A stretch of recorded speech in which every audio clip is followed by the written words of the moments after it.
हाँ तो बच्चों देखना एक्सरसाइज 1.5 में पहला बताइए कौन सी संख्या परिमेय और कौन सी अपरिमेय, परिमेय अपरिमेय बताना है। तो इसमें देखना यहाँ पे दो दो क्या है परिमेय संख्या और ये √5 एक अपरिमेय संख्या। और परिमेय संख्या और अपरिमेय संख्या का अंतर हमेशा क्या एक अपरिमेय संख्या प्राप्त होती है। कौन सी अपरिमेय संख्या, तो ये संख्या क्या है अपरिमेय संख्या होगी। आप लिख लेना कि परिमेय संख्या और अपरिमेय संख्या का अंतर सदैव अपरिमेय संख्या होती है। तो ये आपका आंसर। सेकंड नंबर का देखना, इसको हल करो। देखना 3 + √23 -√23 तो ये कैंसिल हो जाएगा। तो ये बचेगा 3 क्या है एक परिमेय संख्या। तो यह संख्या क्या होगी एक परिमेय संख्या होगी। इसी प्रकार इसको देखना, ये √7 से 7 कट गया तो ये क्या बचा 2/7। ये बट्टे वाली संख्या क्या होती है एक परिमेय संख्या। ये भी परिमेय संख्या, ये भी परिमेय संख्या और इनका भाग भी एक परिमेय संख्या प्राप्त होगी। इसी प्रकार फोर्थ नंबर का देखना, ये क्या है कि वो ये एक क्या है परिमेय संख्या और √2 अपरिमेय संख्या। तो क्या लिखोगे एक परिमेय, ये एक शून्येतर प्रकार की परिमेय संख्या है, इसको शून्येतर। तो शून्येतर प्रकार की परिमेय संख्या में जब अपरिमेय संख्या का भाग देते हैं तो निश्चित ही हमें अपरिमेय संख्या कैसी अपरिमेय संख्या प्राप्त होती है। तो ये इसका आंसर। इसी प्रकार फिफ्थ का देखना 2 क्या है एक परिमेय संख्या और पाई हमेशा एक अपरिमेय संख्या होती है। तो परिमेय और अपरिमेय संख्या का गुणनफल सदैव कैसी संख्या प्राप्त होती है एक अपरिमेय संख्या। कैसी अपरिमेय संख्या प्राप्त होती। तो ये संख्या क्या है एक अपरिमेय संख्या होगी। तो लिखना आपको है। हाँ तो देखना निम्न व्यंजक को सरल करना। सरल करने के लिए क्या करेंगे, इसको इनटू कर दो। इनको 3 को 2 से 3 दूनी 6 प्लस 3√2 क्या 3√2। इसी प्रकार 2√3 प्लस ये √2 इंटू √3 तो क्या आएगा 6 प्लस 3√2 प्लस 2√3 प्लस √3 दूनी 6। ये इसका आंसर। इसमें क्या है, इसमें एक ये समीकरण लग रही है a + b और a - b क्या हुआ a² - b²। ये इसको सूत्र है, ये इसको याद कर लेना, ये आगे तक काम आएगा। तो यहाँ पे क्या a = 3 और b = √3। तो देखना a का स्क्वायर 3 का स्क्वायर माइनस b √3 का स्क्वायर तो क्या आएगा 3 का स्क्वायर 9 और √3 का स्क्वायर 3 तो क्या आएगा 6। ये इसका आंसर। इसमें 3 में देखना एक ये a + b का whole square a² + 2ab + b²। ये भी सूत्र है, इसको याद कर लेना, आगे तक काम आएगा। तो यहाँ पे a = √5 और b बराबर क्या है √2। तो √5 का स्क्वायर प्लस √2 का स्क्वायर प्लस 2 इंटू √2 और √5 तो क्या आएगा √5 का स्क्वायर 5 प्लस 2 √2 का स्क्वायर 2 प्लस 2 इंटू 5 दूनी 10 तो क्या आएगा 5 और 2 7 प्लस 2√10। ये इसका आंसर। तो फोर्थ में क्या करना है a + b और यहाँ भी देखना √5 √2 ये दोनों सेम है। तो इसमें क्या करेंगे a + b और a - b सूत्र लगाओ। तो क्या यहाँ पे a बराबर क्या है √5 और b बराबर क्या है √2। तो इसका मान देखना क्या होगा √5 का स्क्वायर माइनस √2 का स्क्वायर क्या होगा √5 का स्क्वायर 5 और √2 का स्क्वायर 2 तो ये इसमें क्या बचेगा 3 इसका आंसर।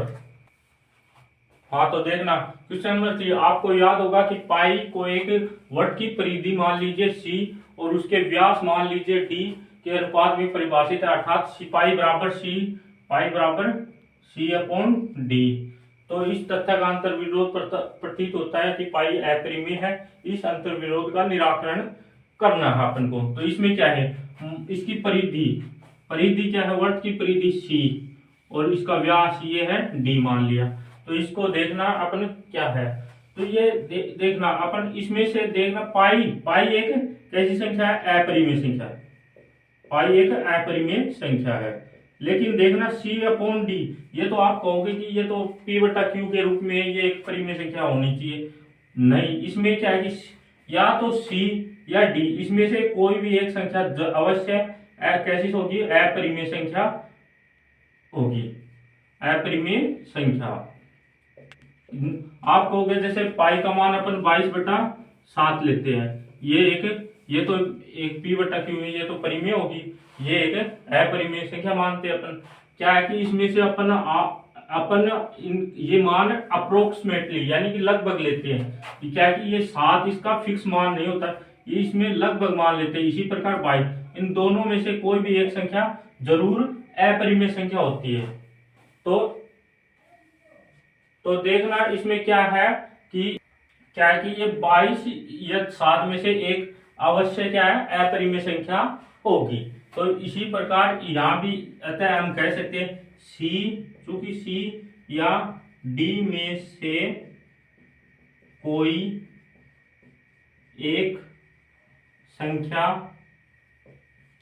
अपरिमेय संख्या होगी, और अपरिमेय संख्या का गुणनफल या भागफल हमेशा क्या होगा, अपरिमेय संख्या होता है। अतः ये पाई बराबर या c अपॉन डी भी एक अपरिमेय संख्या होगी। देखना क्वेश्चन नंबर 4, संख्या रेखा पर √2 9.3 को निरूपित करना है।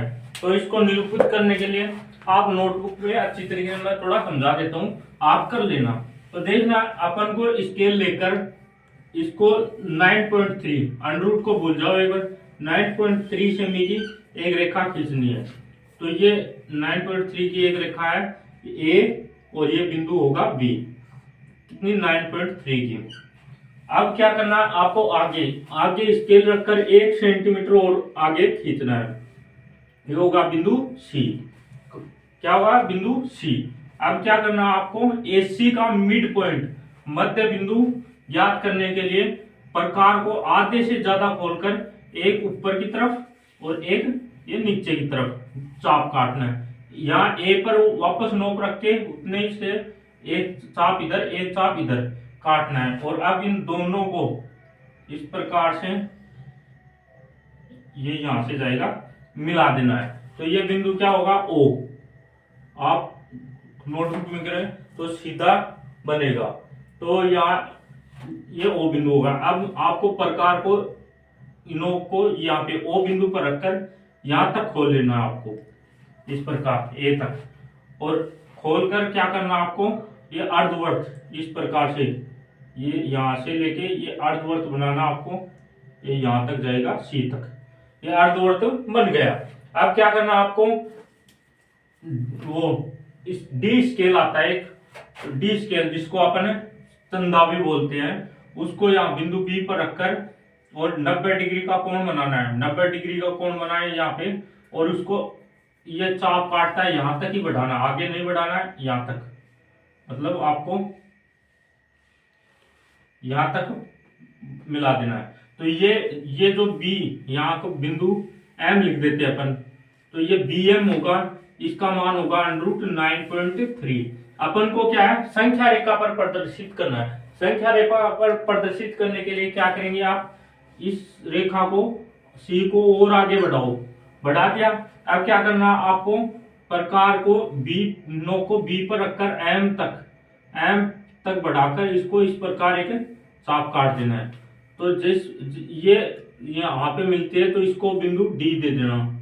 तो ये BD होगी, ये होगी 9.3 का √, इतनी रेखा होगी। तो ये BD है, BD बराबर √9.3। ये आपका संख्या रेखा पर निरूपण हो गया। हाँ, तो देखना है अब आपको क्या करना, निम्नलिखित में से हरों का परिमेयकरण करना है। तो इसमें क्या 1/7, तो इसको हल करने के लिए आप इसके अंश व हर को √7 से गुणा करने पर, तो करना 1/√7, तो अंश व हर को √7 और इसको भी इंटू √7, तो क्या आएगा √7 ऊपर आ गया, नीचे 7, तो ये इसका आंसर होगा। इसी प्रकार सेकंड को करना है। देखो नीचे अगर जब भी माइनस दिया हो तो आपको हर का परिमेयकरण करने के लिए प्लस से अंश व हर में गुणा करना है, और अगर प्लस दिया हो तो माइनस से। तो जो अंश व हर को √7 प्लस √6, या माइनस है तो प्लस से गुणा करने पर, तो देखना क्या आएगा, तो ऊपर 1 ये तो आ गया √7 माइनस √6, इब अंश को गुणा करेंगे √7 प्लस √6, और इसको भी गुणा करेंगे √7 प्लस √6। अब ये नीचे देखना a plus B a minus B, क्या ये स्कीम लगानी है, a प्लस बी और a माइनस बी, तो क्या होगा a² माइनस b²। तो ये सूत्र लगाने पर ऊपर तो √7 प्लस √6 आ जाएगा, नीचे 7 माइनस 6, तो क्या बचेगा, नीचे 1 बचेगा, तो √7 प्लस √6, ये इसका आंसर होगा। इसी प्रकार थर्ड नंबर यहाँ पे देखना प्लस दिया तो अपन माइनस से मल्टीप्लाई करें, तो अंश व हर में √5 माइनस √2 से गुणा करने,